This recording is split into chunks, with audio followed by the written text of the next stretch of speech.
Morning, how are you guys doing today? I wanted to do this video about passive income, and more specifically the vision of passive income that's sort of sold on TV and books and all these gurus where you're sort of sitting on a beach somewhere and you just get mailbox money and all of those things. I think a lot of us sort of get into real estate investing under the notion or the belief in passive income.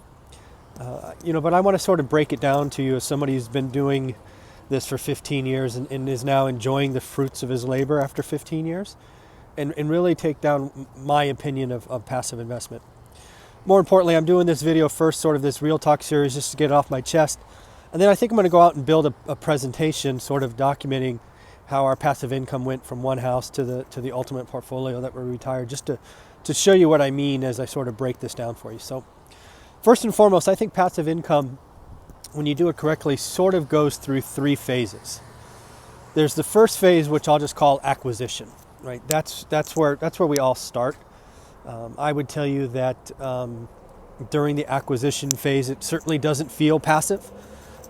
In my story, we were constantly looking, constantly evaluating, constantly buying, make readies and turns and evictions and rent raises and mortgage applications, and none of that should sound or feel passive.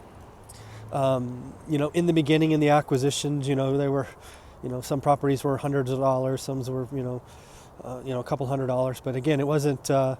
They were trickles, as I've said in other discussions, and I would certainly say none of my activities felt passive.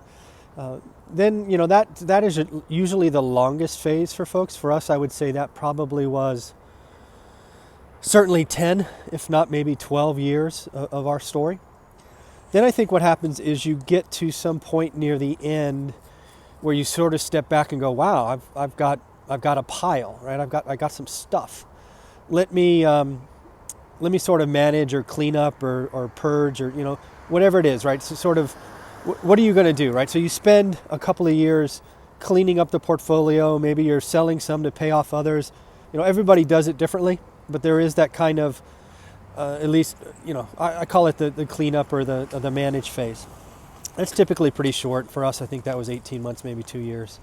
And then there's the third phase, and it's the phase that everybody sort of looks at and talks about. That's the enjoying phase. That's where you're going to the gym at 9 o'clock because there's nobody there. You're going to a movie at 1 o'clock on a Tuesday because no one's there. You're shopping at Costco at 10:30 on a Wednesday because no one's there.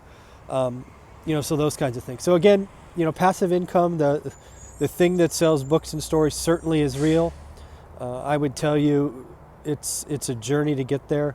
Anybody who starts real estate investing and thinks they're going to just start with mailbox money is not going to have a lot of fun.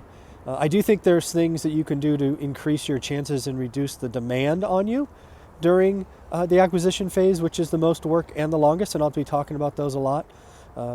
Just to leave a little bit here, one of them is conservative financing, right?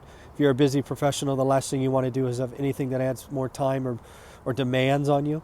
So again, lots to do there. So again, that's my thought. That's what I call the truth on passive, passive investments or passive cash flow.